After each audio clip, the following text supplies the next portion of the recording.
continuando, gente, é importante a gente lembrar que nós não somos livres do que vem da Europa. Ah, não, nós não somos livres. Isso foi bem depois, né? Nós somos uma colônia portuguesa, né? Não é isso? E uma das maiores, uma colônia importante, porque ao descobrir o Brasil, Portugal começou a ter um grande trunfo em suas mãos, que era o poder de tantas riquezas naturais e de uma das maiores colônias do Império Português.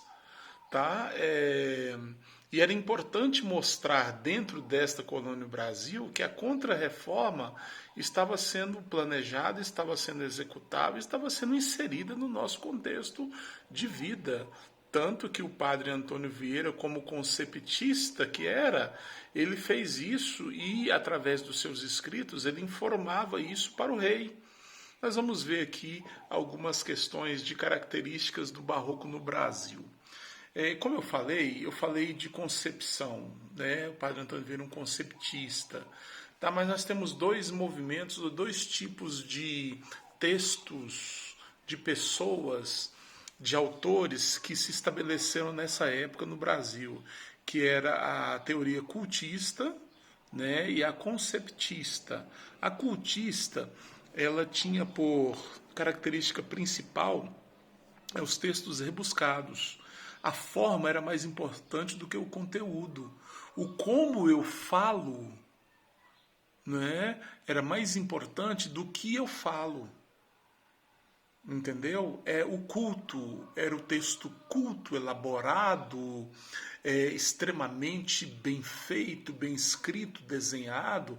E um dos maiores expoentes deste cultismo era exatamente o Antônio Gregório, o Gregório de Matos Guerra. Né? Não é à toa que ele era o poeta da época, né? Era o poeta, o grande poeta da época. Em contrapartida, nós tínhamos o conceptismo, que é exatamente o contrário. A forma não importava, o que importava era o conteúdo. Não à toa, não a miúde, que o padre Antônio Vieira era um informante do rei. Texto informativo. Texto informativo é um texto de conceito, não é um texto que você fica viajando em poesia. Você tem que dizer o que está acontecendo e é mais importante o que se dizia do que como se dizia. Tá? Essa preocupação de formato era do cultismo e não do conceptismo. E não, gente, e até parece uma coisa assim um tanto quanto distante ou um tanto quanto assim interessante, nenhum desses dois autores foi o primeiro a escrever um livro dentro desse período no Brasil. Sabia? Foi o Bento Teixeira que escreveu Prosopopeia.